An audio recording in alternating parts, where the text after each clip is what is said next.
Ladies and gentlemen, welcome to the On the Whistle and Shirtless Plantain Show podcast semi-final preview. We are into the end game, ladies and gentlemen. Sponsored by Prime, as Courtney is showing us. Prime, if you're out It's there. prime time. It's prime time. It's prime time. He's actually got a Prime bottle there. Goodness me. Oh, well, hold on, Coach. I've got a 12-year-old daughter. You know how impressionable they are. That's That is his actually true, excuse. to be fair. I understand. And a pink one to Coach. Don't buy it, Coach. It's his. It's not his daughter's. It's his. Yeah, I'm giving him the benefit of the doubt, but we know where it is. We know exactly where it is.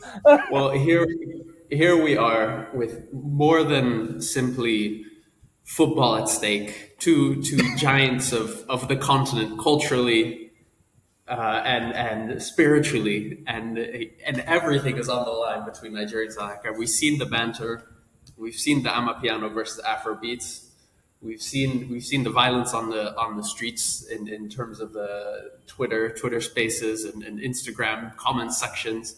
There's proper beef here. We've even seen on a more serious note, the Nigerian embassy issuing safety papers for Nigerians staying in South Africa. So as much as we like to banter, we do hope people actually stay safe. But it is the big one. South Africa versus Nigeria. Nigeria, the big dogs. The ones who've won a number of these trophies, the ones who are coming back to the semifinals. First time in a couple of years, I think 2019, that Riyad Mahrez free kick will stick in my memory for a long time. Yeah, I'm sure it does. I'd rather not talk about it, please. Thank you.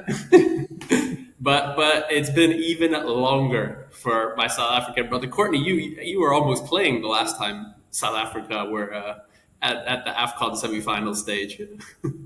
Well, Alasdair, yes. You don't need to remind me that because I'm very good at maths and I'm able to calculate how long ago that was. But before we get into it, Alasdair, and I think it's important that this is said. This is only a football game. But the other intricacies that this relationship had should not be drawn into anything else except the entertainment and enjoying this wonderful spectacle of two good teams getting to this particular point, right? There shouldn't be a problem with somebody else just because they support another team. So let's just stick to the football. Whoever wins, wish them well. We move on. And as Brother Francis would say, whoever wins Africa is the real winner. Although I will also point out that the last time he was on a podcast, it was with Coach, and it was Nigeria, Cameroon, and now Francis it hasn't come back. So, guys, can we be clear? I have done nothing to Francis. Francis is alive and well, and he's fine, guys. I promise you. Listen to Coach articulating. I've done nothing to him. Listen, I've got an audio recording of him saying he's fine. I'm worried. Oh no, honestly speaking, guys, like it sounds crazy now. Your Francis not here anymore. Why isn't he here anymore? We haven't heard from him. I don't know. He just disappeared. Yeah, I'll be honest with you. I think everything Courtney said is absolutely spot on, and we all know about the tensions and whatnot. But the simple fact is, right now, and I hate using this term, but right now it is about the football a little bit, despite how political football is. Nigeria, from my standpoint, unfortunately have the favourites tag here, but I don't feel like it actually matters. This AFCON has shown this AFCON in particular has shown, should I say, favourites just don't matter. And I feel like going forward, it set the tone now. It doesn't matter where your players play their football.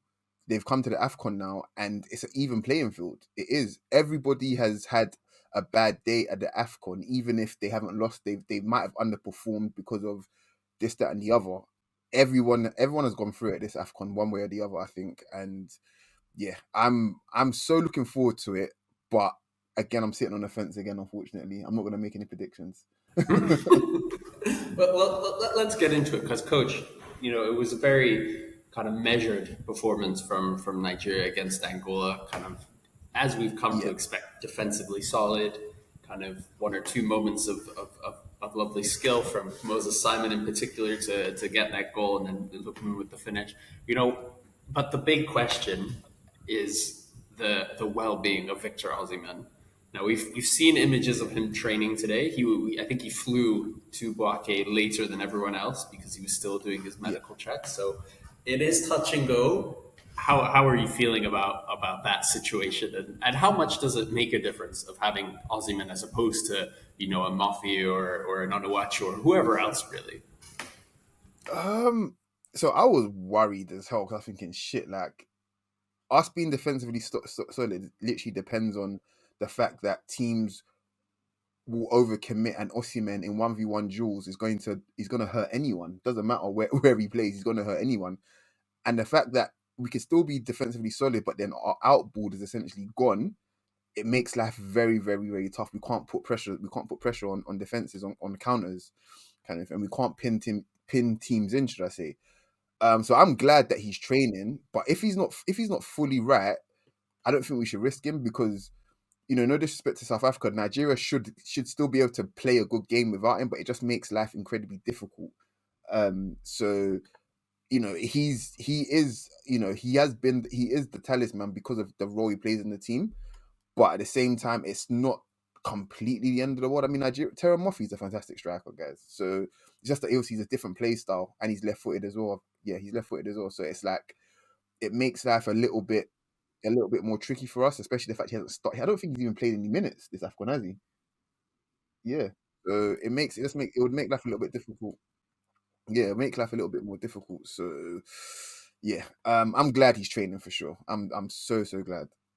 Yeah, and it's so true, like you said. Nigeria have kind of gotten away with playing this really boring defensive football that they don't really have any attacking patterns. They don't have any kind of build-up play necessarily because they can just rely on Ozyman to create chances, to cause problems, to be aggressive from the front, to get them up the pitch, to link up with Lookman and Hmm. Simon. I think it's going to be massively, if he can't play, I think it hugely impacts the team. Because, like you say, Muffy and even Onuachu to a lesser extent are good players. But the way you played is almost a style of football that relies on only playing with a guy like Ozyman because no one else can do what he Exactly. does in terms of the intelligent way he presses, the way he moves people, defenders. Even that he didn't get a goal against Angola, but that he did so much brilliant work to take out two center Yeah. backs and free up the space for Lookman. I guess my question would be, yeah, if he's not fully fit, because we know football players, pretty much all the time are carrying some kind of niggling injury. Mhm. It's sadly they have to do that to kind of keep going throughout the season.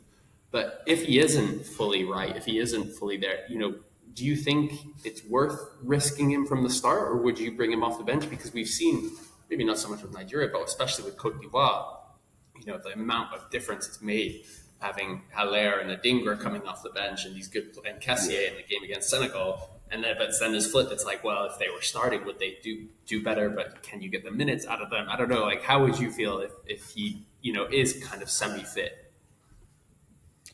Don't risk him. Just don't risk him.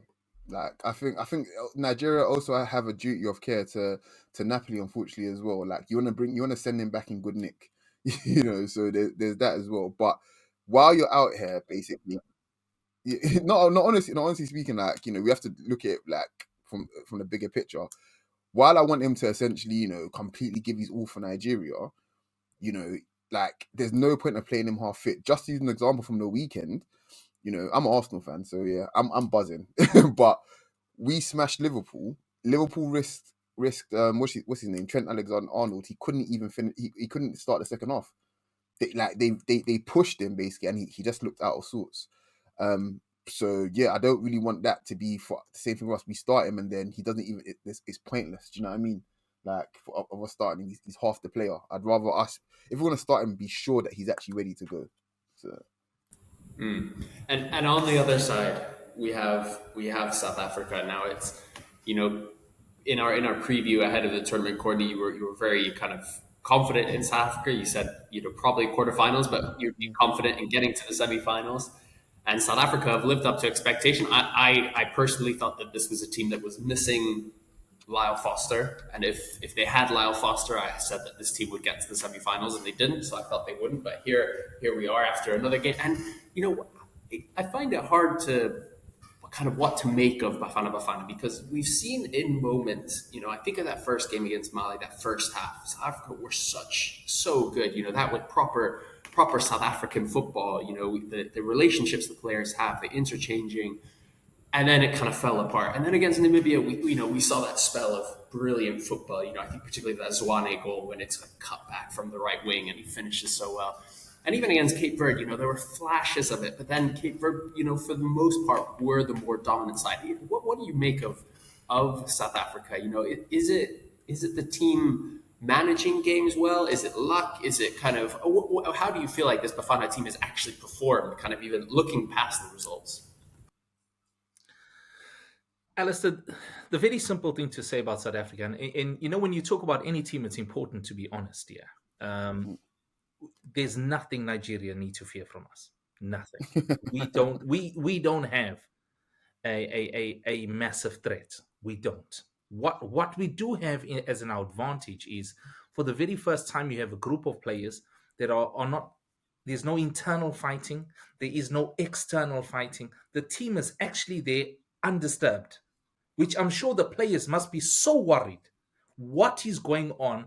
This tranquility that's existing in this camp, which has never existed. Why is it here? Because if there's one thing Hugo Bruce has done at this moment and at this tournament, is created I wouldn't even say a siege mentality, but an element of, well, nobody's given us a real, they are a favorite. So we'll just go out, work hard, and see where it takes us. And that's what the players have done. That's what the management have done. And we are now at this stage. Yes, we've had a bit of a sprinkling of a goal dust here and there. The Mokoena free kick against Morocco. My goodness gracious. Ronaldo takes that free kick. Fernandez takes that free kick. Anyone else that's a specialist takes that free kick. And people are putting that moment on their walls in their homes, So we have that ability. Is it consistent? No. Are we a threat to worry anybody? No, we're not. But you don't have to always be the fashionable team. You don't always have to be Man City. There's other ways of winning games. My brother Coach, they just spoke about Arsenal on the weekend. How Arsenal played on the weekend was so un-Arsenal-like. So un-Arsenal-like. They were in your face, hardworking, determined, running.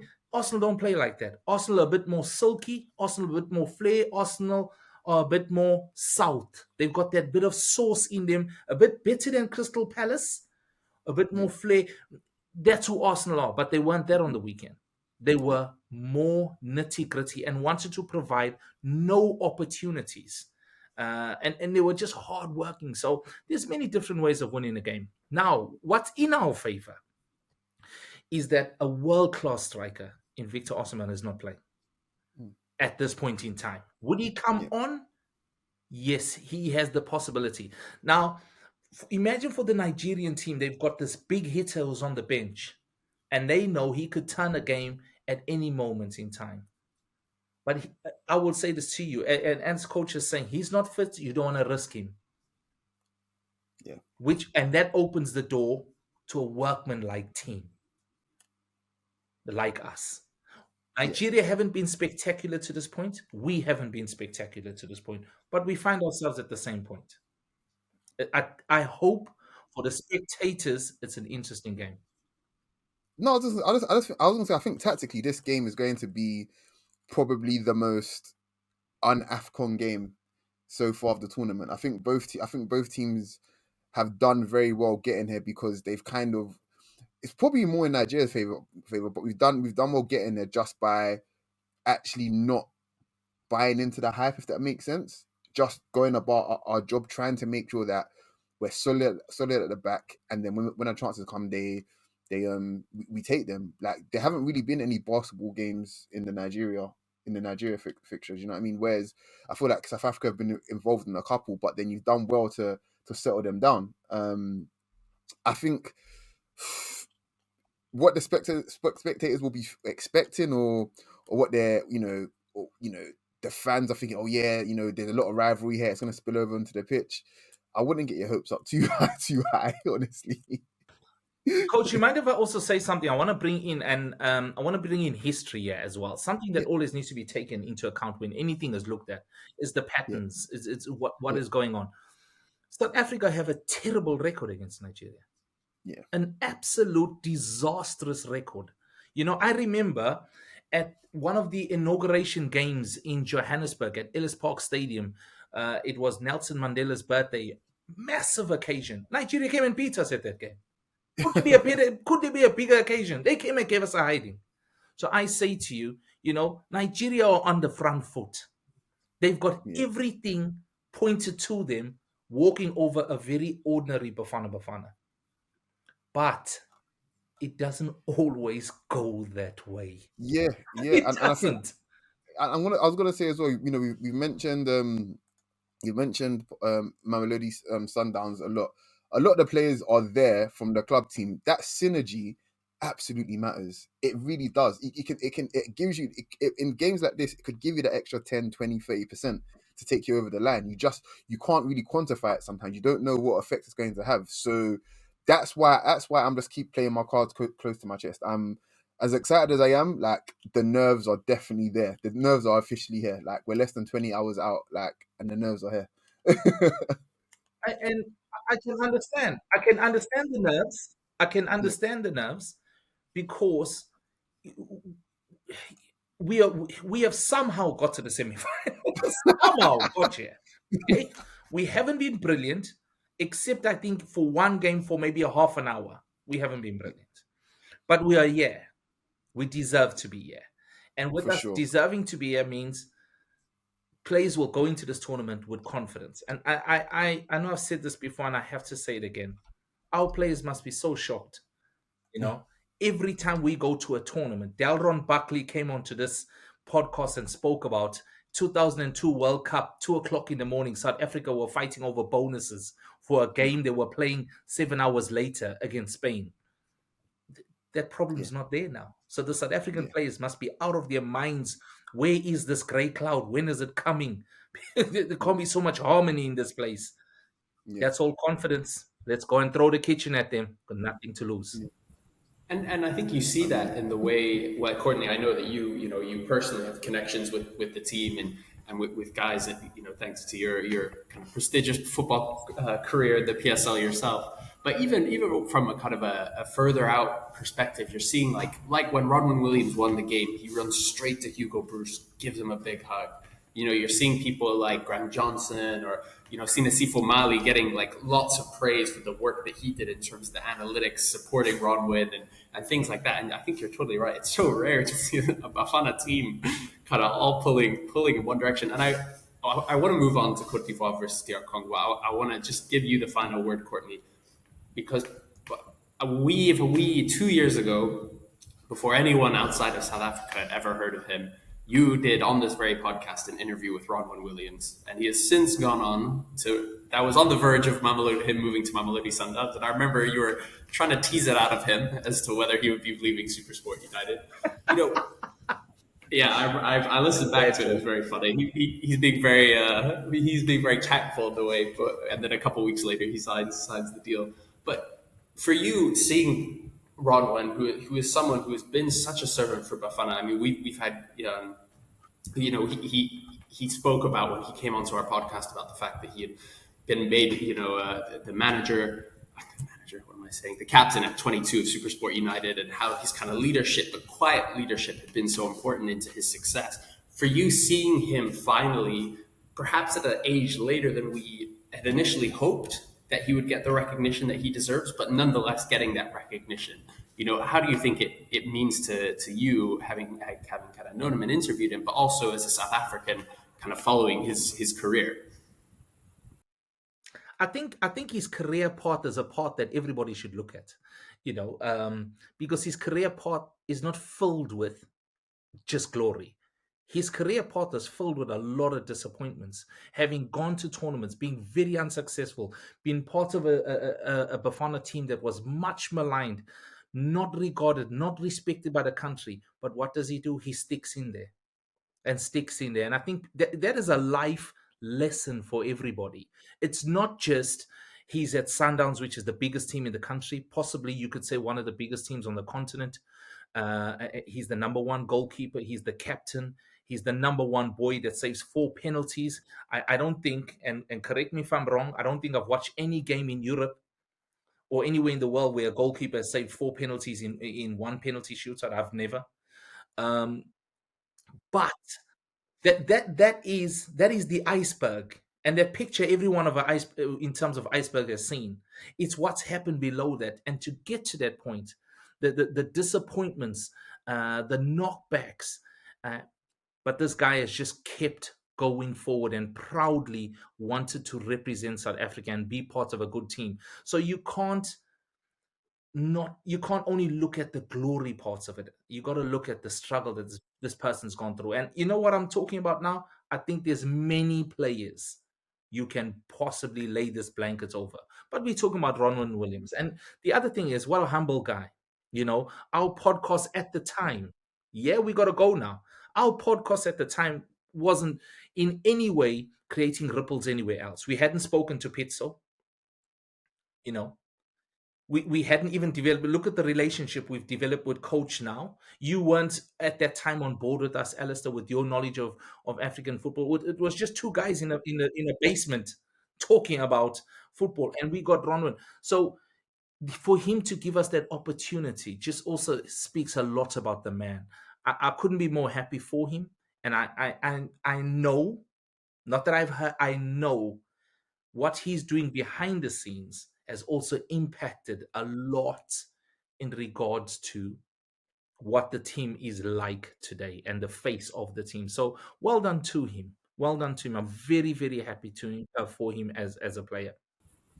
And for me as well, I think coming back to this game, Nigeria will be the favorites, but I think there will be a pressure on them because having seen what he did against Cape Verde, guessed right on all 5 penalties, made 4 saves, the pressure will be suddenly on. In terms of Nabwali has had a brilliant tournament for Nigeria. Let's be clear, but if you compare him to Ronwen, for one, they're playing in the same league, and Nwabali is struggling to fight against relegation for Chipa United, and Ronwen is cleaning up with Sundowns, and so I think there's that pressure on Nigeria. It's like the later this game goes, the more pressure is put on them because they know if we get to penalties, man, we got to go up against Rodman. So, yeah, I think it's going to be a tense game. I think it's going to be tight. I think it's going to be low scoring, but I cannot wait. Gentlemen, we have to move on to the other game. As much as I would love to just keep talking about Nigeria and South Africa,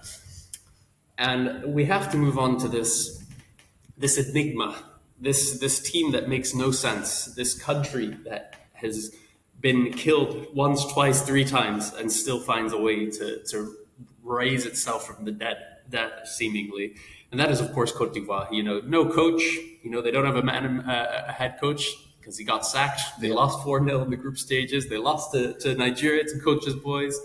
They found a way to beat Senegal on penalties. They should have lost to Mali. I have no idea how they came out of that game with anything, let alone a win in an extra time, not even going to penalties. Absolute bonkers matches, a team, so chaotic. Coach, are we going to be seeing something similar in the game tomorrow? So I was speaking to someone on my timeline, and they were like, they're Nigerians. I was like, oh yeah, I was worried about Morocco and Angola. I was just like, no, no, no, no, no, no. The other semi-final, right, between Ivory Coast and Congo, I those to be honest, those are the 2 teams left from the quarterfinals. Those are the 2 teams I was looking at. I was thinking, do you know what? There's something here, and the fact that they're playing each other is a good and bad thing.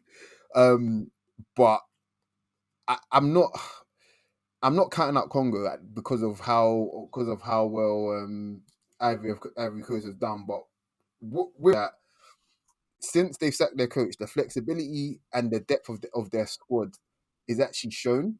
I mean, nobody expected Max Gradle to play a part in this at all. I even forgot he was at the tournament, and I don't like him at all. I've never been a fan of Max Gradle from when he was at Leeds. Just disliked him. I can't explain why, but he's come in this tournament and he's played very well. He's played very, very well.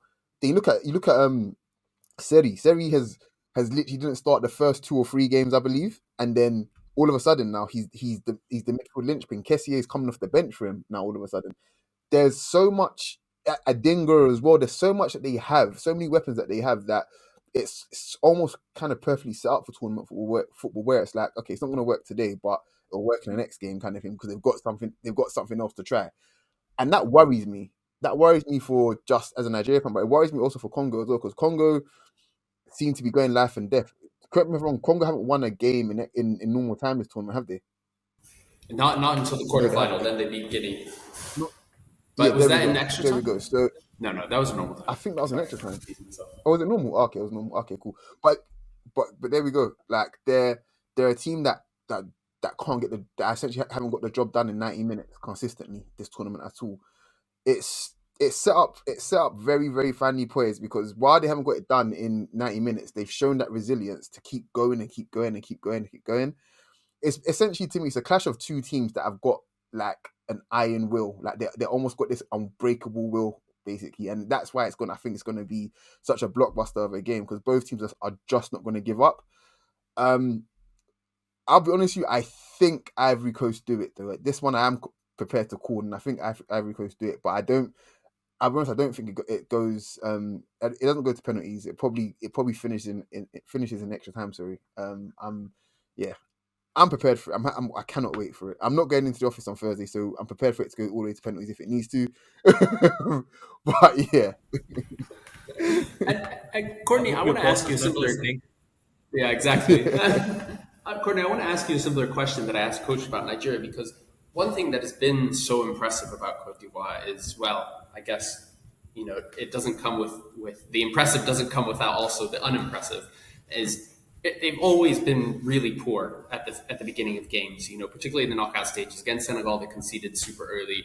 Against Mali, they should have given away a penalty but got bailed out by offsides. Eventually did give away a penalty. And then Cotonou gets sent off in the 42nd minute or whenever it was. But even before then, Mali were all over them. Mali were just by miles the better team. They deserved to win that game through and through. But like Senegal, when it got later into the game, they struggled to manage things. They struggled to manage the occasion, the pressure. And most importantly, Cote d'Ivoire were able to bring off Sebastien Haller and Simon Adingra. And both of those players in both of those games have been transformative. It was Adingra's pass to Haller, who then played the through ball to Pepe, who won the penalty against Senegal. In the last game, it was Adingra who scored the equalizer. Don't forget Haller hitting the post in the 98th minute from a header. Don't forget that. Yeah. So I guess my question again is, they've looked, particularly Adingra, maybe Haller's looked a little slow, but have looked fit. But again, do you bring them straight into the starting lineup? Because I'm got to be honest, like I said, the positive doesn't come without the negative with this team. The guys who have been starting in their place, whether it's Crasso or Bolga or Pepe in the last game struggled at first, whoever it is seems to be having a really bad time until those two come on. Do you risk it and start them, or do you hold on to them? Alasdair, I actually don't think they.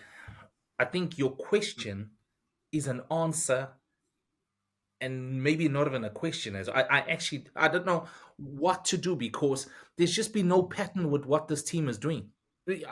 I absolutely don't know. Like I just before I came on, I was watching the Ivory Coast Mali game again because I was just trying to. I didn't understand this game. I really did not understand the game at all. It makes no sense how Ivory Coast are where they are at the moment. And that in itself is a problem for who they're facing. That in a problem for themselves because this unpredictability. So let's use that word when thinking of them. The DRC are so workmanlike, hardworking, absolutely. What we use, we have a term in Afrikaans in South Africa. It's called skop en donor. No, just kick and run, man. Just kick it dead and run. Just passionately work hard. And that's who the DRC are. With a bit of Wissa flair as well. But I can't even label Ivory Coast, man. I don't know what are they doing. Firstly, no coach. No coach. This horse is running the Grand National with no jockey. It's going. It's going to win the Grand National. There's no jockey on it. And it's in the front. What is it doing there? And then I'm looking at the players almost orchestrating themselves during the game, almost like managers on the pitch. I'm thinking, what is going on here, man? How is this happening? But then you got to start buying into the minute details of it. There must be a team spirit amongst this group of guys. Look at how they celebrated that win, man. It was almost life and death. And I must say to you, the game wasn't over, but they went off and celebrated. This is the other thing I don't understand about the AFCON. I've watched 3 games that were not finished, and the Yeah, players have gone and celebrated, and the refs had to blow the whistle.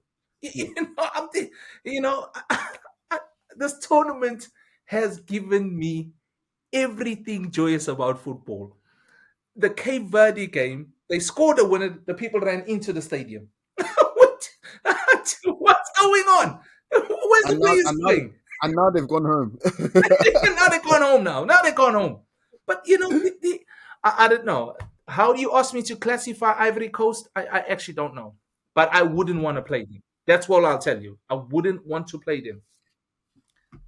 And exactly the chaos that it creates, and I think that's been what's made them win is Senegal and Mali's inability to manage them. Now, Coach, I'm going to give you a bit of a history lesson here. DR Congo have won the AFCON twice in their history: Yeah, 1968, 1971, or 1974. yeah, Sorry, both occasions they played the host nation in the semifinal, and on both yeah. occasions they And they beat beat the them. Yeah. host nation in the semifinal. Can what how does because coming into this tournament or into this match, DR Congo have been the better team than Cote d'Ivoire. There is Yeah. no two ways about it. Congo, despite having those 3 draws in the group stage, in my opinion, were the better team in all 3 of those matches. Probably should have won all 3 of those matches. They then finally found that gear against Guinea where they were able to put away a team that they were better than. And I think that showed the kind of impressive way that they can manage a game. But how do you manage a team like Cote d'Ivoire when it is so chaotic, they're so badly run as an institution, as a team, and yet they have these match winners, they have these chaotic players who can create chances from nothing? Because it always seems to happen in these last minute moments, in these tough moments, Cote d'Ivoire steps up. As Congo, how do you manage that? Okay. Um. So I think for sure you target you target their centre backs. You try to isolate their centre backs as much as you can. Indika and Kusunu, I think they are they're not bad centre backs, but I think they can be got at, and they have been got out plenty of times this tournament already. So you find a way between Wissa, Kakuta to isolate them and basically make them defend wide. They don't no centre back. There's very few centre backs in world football that like going out wide basically, and the ones that do like going out wide are the best. Like they're the best of the best by far. So you make them come out wide, and you hope that they make. I wouldn't say you hope they make a mistake. They probably will make a mistake, but you draw them out, kind of thing, and that's where you start getting joy.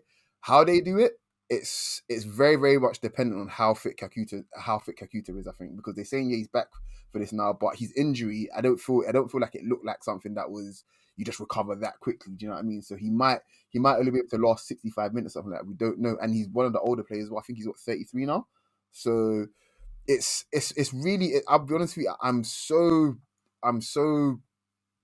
excited about this one because it's finally poised, but I couldn't tell you like how it's gonna go.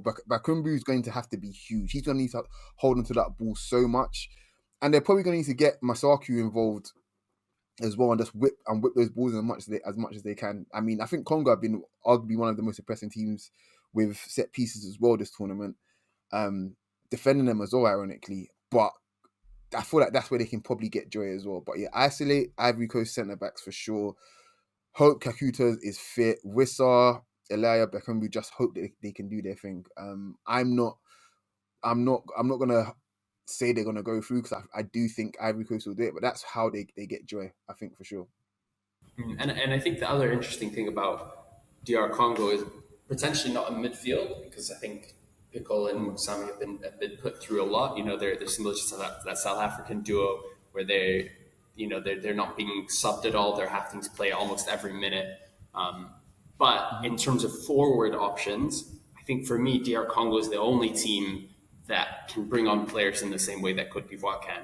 Mhm. You know, because Cote d'Ivoire can bring on their Alairs, their Dingras, but even Congo are the same. You know, even without Kukuta playing in the last game, they were able to bring on Simon Banza and Silas Yeah. Katumba to come into the game. And I think that's where it will be interesting, because where Mali didn't feel like they had much coming off the bench bar Nene Dorgales, it didn't feel like they didn't have, it felt like they didn't have much coming off. And as it got into extra time, although they did create that one half chance with the cross when it was almost turned in by Willy Bolly, you know, it felt like Cote d'Ivoire somehow had more in the tank than them, because they had these subs that they could bring on. Whereas I do think that DRC have that can compete.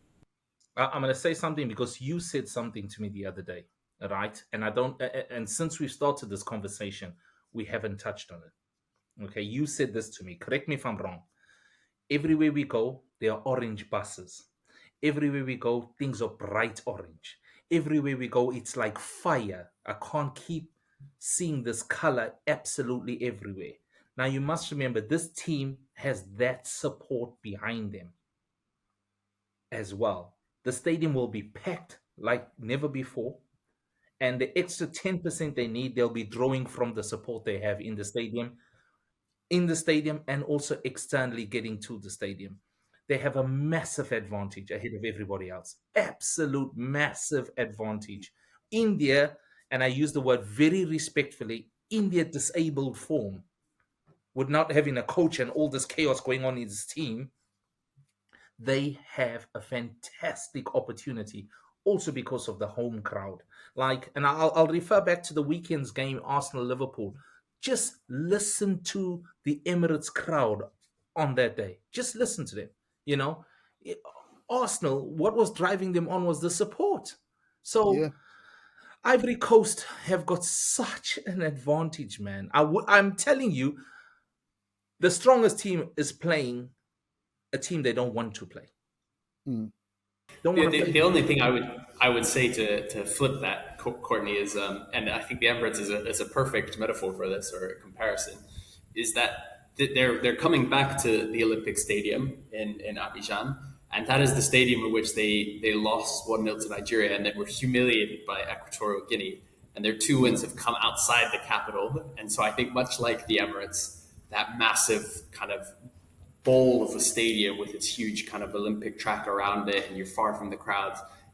Yes, they have huge amount of support, but also things can turn nasty if it goes against them. So that's what I'm particularly interested to see is, you know, will they feel the pressure of coming back to the stadium of their greatest humiliation? But I think, oh man, I think this one is both semifinals for me are so close to call, but especially this one is, for me, it's on a knife. It should be, but it should be. Listen, it should be close to call. It's a semi-final, you know. It should be close to call, and I'm so excited to watch the games. And I'm going to go back to my point I made earlier. It's only football. Let's be excited about the football. Yeah. It got I totally nothing agree. to do with anything else. Let's not be silly. Let's be adults about this thing. It's got nothing to do with who lives where, who not supposed to be there, who thinks that someone shouldn't be there. Got nothing to do with that. It's a spectacle. It's entertainment. Sit down and enjoy it. And whoever wins, wish them well. We move on. Absolutely, and like you, Yeah, I'm in total I'm in total agreement. and like you say, Courtney, this is, you know, this is football, man. We've been so blessed. We even we see look across the Red Sea. We see in the Asian Cup, we're seeing similar amazing stories with Jordan knocking out South Korea earlier today. You know, what a time to be a football fan, particularly of a football fan outside of Europe. And to be a football fan of football on the continent. And I cannot wait to reconvene. You know, maybe if Nigeria wins, Courtney won't be here either. It'll just be me and Coach, or No, I'll be here. I'll be here. I'll be here. Please. Because you must remember, our trophy was won in the quarterfinal stage. I didn't expect us to get here. My car had no petrol to get to the semi-final. My car stopped at the quarters. So the fact that we got here, I'm just too happy. I am so happy, Alasdair. You know, you and Coach, you heard me before the tournament. I expected nothing, nothing. You know, so well done. Yeah, let's go, man. Come on, let's see what happens. gentlemen, It has been a pleasure as always. We will definitely be reconvening afterwards, and I look forward to it. But I cannot wait for our football matches tomorrow.